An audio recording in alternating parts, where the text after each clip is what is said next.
हमारे चैनल में आपका स्वागत है।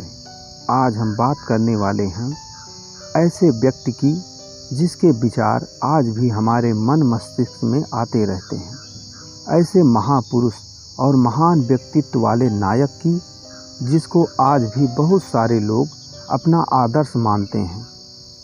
तो चलिए सुनते हैं उनके विचारों को। एक बार स्वामी विवेकानंद जी विदेश गए, जहां उनके स्वागत के लिए कई लोग आए हुए थे।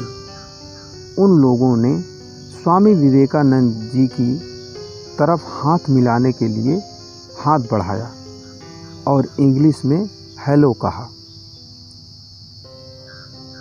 जिनके जवाब में स्वामी जी ने दोनों हाथ जोड़कर नमस्ते कहा। उन लोगों को लगा कि शायद स्वामी जी को अंग्रेजी नहीं आती है, तो उन लोगों में से एक ने हिंदी में पूछा, आप कैसे हैं? तब स्वामी जी ने कहा, I am fine, thank you. उन लोगों को बड़ा ही आश्चर्य हुआ। उन्होंने स्वामी जी से पूछा कि जब हमने आपसे इंग्लिश में बात की तो आपने हिंदी में उत्तर दिया, जब हमने हिंदी में पूछा तो आपने इंग्लिश में उत्तर दिया, इसका क्या कारण है?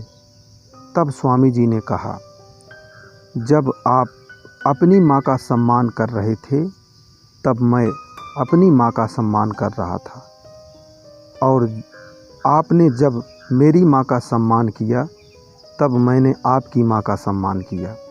दोस्तों, यदि किसी भी भाई बहन को इंग्लिश बोलना या लिखना नहीं आता है तो उन्हें किसी के भी सामने शर्मिंदा होने की ज़रूरत नहीं है, बल्कि शर्मिंदा तो उन्हें होना चाहिए जिन्हें हिंदी यानी अपनी मातृभाषा नहीं आती है, क्योंकि हिंदी ही हमारी राष्ट्रभाषा है।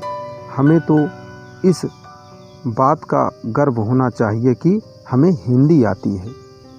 अंग्रेजी का उपयोग केवल भाषा के रूप में करें, संस्कृति एवं सभ्यता के रूप में नहीं।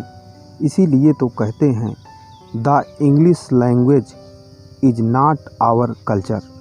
अंग्रेजी भाषा हमारी संस्कृति नहीं है।